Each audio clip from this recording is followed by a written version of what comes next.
नमस्ते दोस्तों, मैं हूं आपका साथी इंजीनियर। पिछली वीडियो में हमने बात किया था रिटेनिंग वॉल की पूरी कंस्ट्रक्शन प्रोसेस को स्टेप बाय स्टेप समझा था। लेकिन सवाल यह है कि इतनी मजबूती दिखने वाले रिटेनिंग वॉल भी आखिर फेल क्यों होते हैं।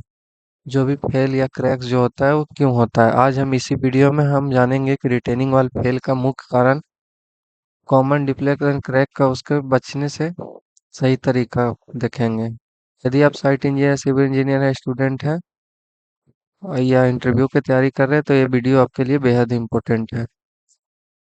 Failure cause, poor drainage. Retaining wall में फेल होने का सबसे बड़ा कारण होता है पुअर ड्रेनेज। यदि वॉल के पीछे पानी जमा हो जाए तो हाइड्रोस्टेटिक्स प्रेशर बढ़ जाता है, जिससे वॉल पर अतिरिक्त दबाव पड़ता है।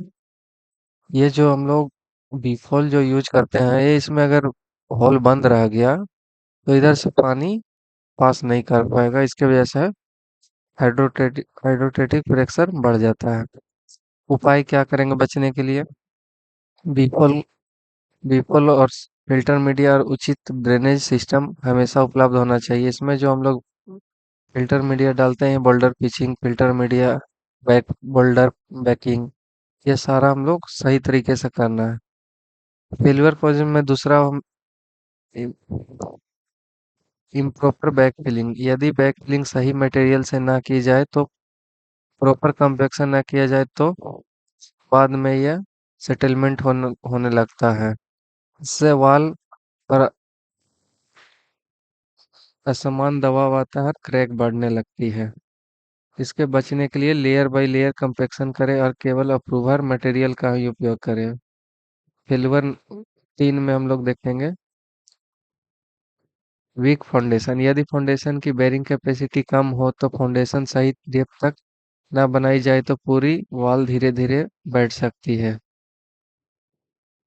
कंस्ट्रक्शन से पहले सॉइल नेविगेशन, ये जो हम लोग इन्विटेशन करते हैं, बेरिंग कैपेसिटी चेक करते हैं, ड्राइंग के अनुसार फाउंडेशन तैयार किया जाता है।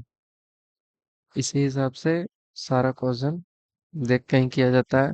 चौथा नंबर में हम लोग देखेंगे पुअर रेनफोर्समेंट। अगर स्टील की गलत स्पेसिंग, कम कवर, गलत लैप लेंथ या ड्राइंग के अनुसार रेनफोर्समेंट न देने पर फेल्यूर का कारण बन सकता है। इसलिए हमेशा बीबीएस और अप्रूवल ड्राइंग के अनुसार रेनफोर्समेंट फिक्स करें। पॉइंट पांचवा, पुअर कंक्रीट क्वालिटी। यदि कंक्रीट का ग्रेड सही ना हो तो वाइब्रेटर का उपयोग ना किया जाए या क्यूरिंग सही तरीके से ना हो, हनीकॉम और क्रैक आ सकती है।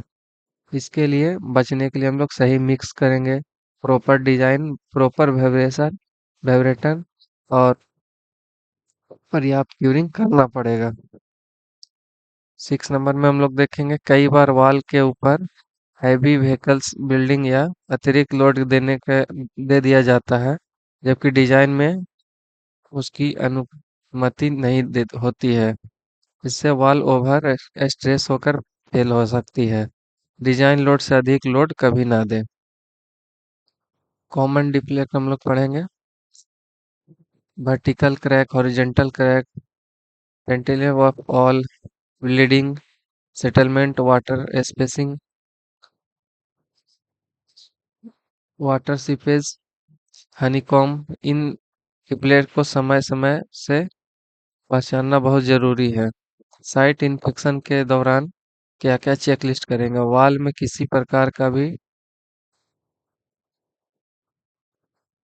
टाइल्ट नहीं हो, मतलब ये जो वॉल है वो पूरा हॉरिजॉन्टल वर्टिकल में हो, हल्का सा भी टिल्ट ना हो, बीफॉल ब्लॉक ना हो, टोटल बीफॉल खुला होना चाहिए। ड्रेनेज लेयर सही काम कर रहा है या नहीं चेक करना है। क्रैक की विड्थ बढ़ जाए तो सबसे पहले उसको रोकना है। बैक फिलिंग में सेटलमेंट तो नहीं हो रहा है, ये भी देखना है। कंक्रीट सरफेस का हनीकॉम्ब को तुरंत ही रिपेयर करवा देना है। प्रिवेंट टिप्स में हम लोग देखेंगे प्रॉपर सर्वे एंड लेआउट करेंगे, सेटिंग लेआउट, अच्छी क्वालिटी का मटेरियल यूज करें, ड्रेनेज सिस्टम सभी कभी भी इग्नोर ना करें, ड्रेनेज और स्पेसिफिकेशन का पालन करें, रेगुलर इंस्पेक्शन और मेंटेनेंस करते रहे। कैलकुलेशन में रिटेनिंग वाल अचानक फेल नहीं होता है, छोटी छोटी कंस्ट्रक्शन मिस्टेक, पुअर ड्रेनेज और क्वालिटी कंट्रोल की कमी से होता है। साथ में बड़े फेल्यूर का कारण बनता है। यदि कंस्ट्रक्शन सही तरीके से की जाए तो समय समय पर इंस्पेक्शन होते रहे तो रिटेनिंग वाल कई वर्षों तक सुरक्षित रहेगी। तो दोस्तों आज हमने जाना कि रिटेनिंग वाल क्यों फेल होता है, कॉमन डिफ्लेक्स एंड उसके बचने का कारण। अगली वीडियो में हम लोग देखेंगे कि रेलवे का फॉर्मेशन के बारे में बात करेंगे सबसे पहले।